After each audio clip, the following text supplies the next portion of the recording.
Assalamualaikum warahmatullahi wabarakatuh.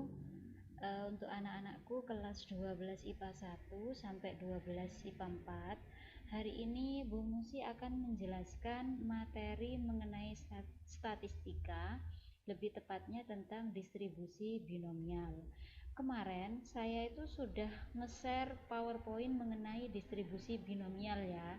Cuma untuk video kali ini saya akan menjelaskan lebih detail apa itu distribusi binomial, seperti apa formulanya, dan bagaimana cara mengaplikasikannya ke dalam soal. Seperti itu. Distribusi binomial. Binomial sendiri berasal dari dua kata anak-anak, bi dan nomial. Bi itu dua, nomial itu kondisi atau keadaan. Jadi distribusi binomial di sini adalah suatu kejadian yang melibatkan dua hasil atau dua kejadian. Misal ibu melahirkan, itu disebut binomial. Karena apa? Seorang ibu yang melahirkan itu kemungkinannya ada dua, bayinya laki-laki atau bayinya perempuan. Contoh lain, misal pelemparan sebuah dadu, itu juga disebut binomial. Karena apa? Hasilnya bisa muncul angka ganjil atau muncul angka genap.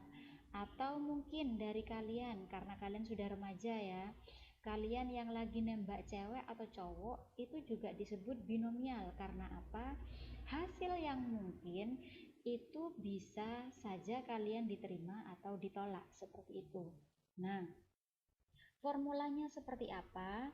Jadi saya bacakan ya, setelah itu saya jelaskan.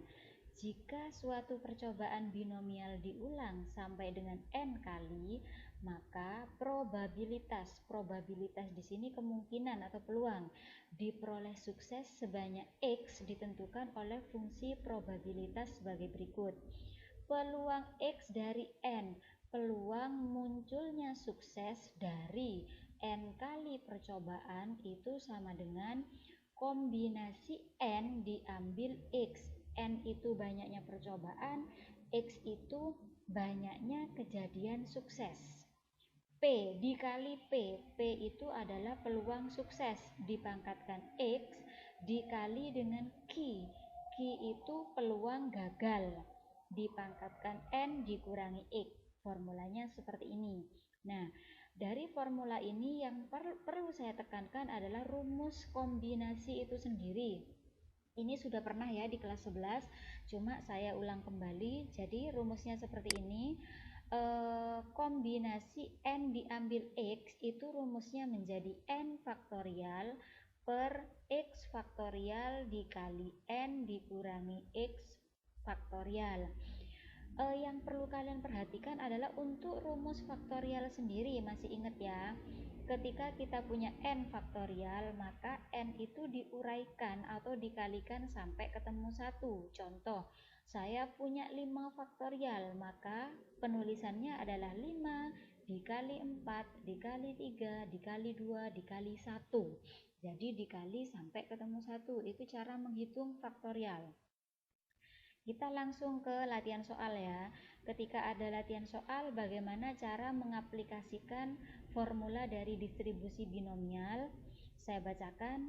Tentukan probabilitas, tentukan kemungkinan atau peluang mendapatkan dua sisi gambar dalam percobaan melempar sebuah uang logam berturut-turut sebanyak 6 kali.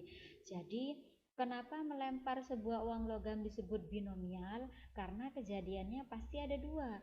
Kalau nggak muncul angka, ya muncul gambar, seperti itu. Kita uraikan satu persatu ya nak.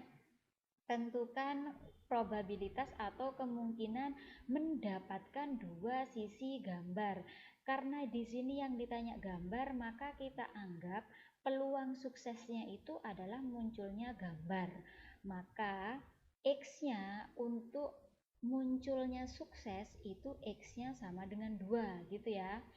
Dalam percobaan melempar sebuah uang logam berturut-turut sebanyak 6 kali, maka N atau banyaknya percobaan adalah 6. Kita masukkan ke rumus. Rumusnya seperti ini. Kombinasi 6 diambil 2. 6 itu tadi banyaknya percobaan, 2 banyaknya muncul sukses, gitu ya. banyaknya muncul gambar 2 karena X-nya diketahui 2 di sini. Kemudian dikali P pangkat X. P tadi adalah peluang sukses. Maka peluang suksesnya ketemu berapa? Peluang suksesnya di sini adalah peluang munculnya gambar. Ketika kita melemparkan uang logam, maka peluang munculnya gambar adalah kejadian yang mungkin dibagi seluruh kejadian. Kejadian yang mungkin muncul gambar dalam pelemparan uang logam kan 1, ya kan?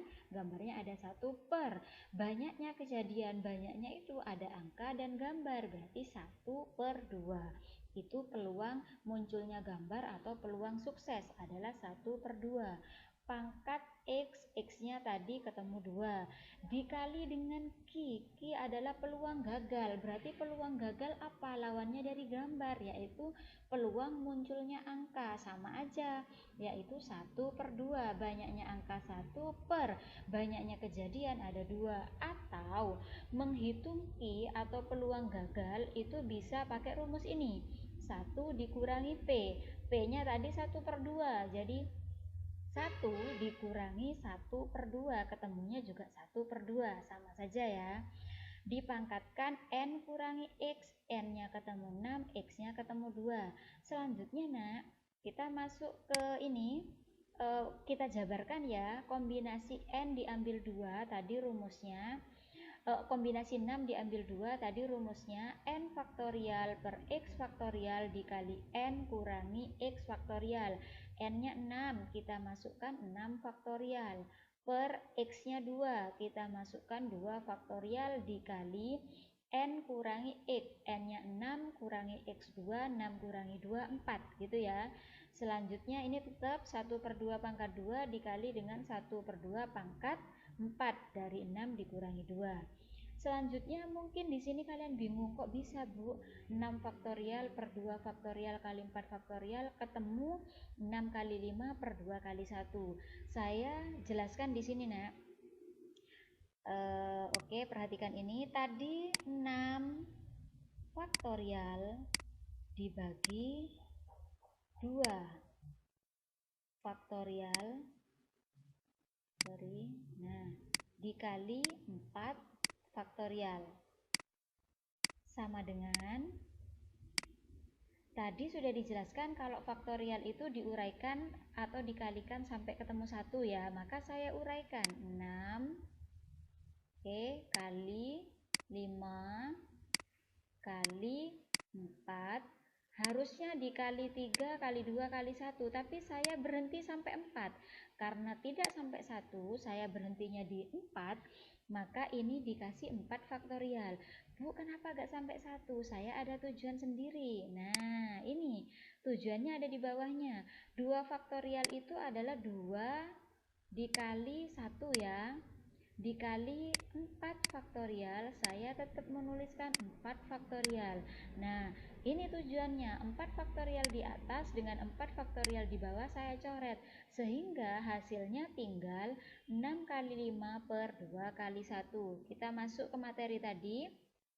Nah, ini ya, tetap sama ya, ketemunya 6 kali 5 per 2 kali 1 dikali dengan 1 per 2 pangkat 2 itu adalah 1 pangkat 2 1, 2 pangkat 2 4 dikali dengan 1 per 2 pangkat 4, 1 pangkat 4 ketemu 1 per 2 pangkat 4, dia tidak menguraikan, dia tetap menuliskan 2 pangkat 4, sama aja. Setelah dihitung semua, ketemulah hasilnya 15 per 64. Jadi probabilitas atau kemungkinan mendapatkan dua sisi gambar dalam percobaan melempar sebuah uang logam sebanyak 6 kali adalah 15 per 64. Seperti itu. Anak-anak, selanjutnya setelah kalian mendengarkan atau memperhatikan atau melihat video ini, selanjutnya saya akan memberikan satu soal yang harus kalian kerjakan kurang lebih sama seperti yang saya jelaskan di video. Semisal dalam perjalanan ada beberapa hal atau ada yang belum kalian pahami, boleh kalian tanya ke Bu Musi lewat WA. Dan jangan lupa setiap jawaban dari saya silakan di-share di grup kelas, karena berbagi ilmu akan lebih baik daripada disimpan sendiri. Bukan memberikan contekan pada teman, tapi share, ngajari ke teman begini loh caranya, seperti itu. Gitu ya anak-anak. Oke, terima kasih atas waktunya mendengarkan video dari saya. Saya akhiri sampai di sini, kurang dan lebihnya saya mohon maaf. Wassalamualaikum warahmatullahi wabarakatuh.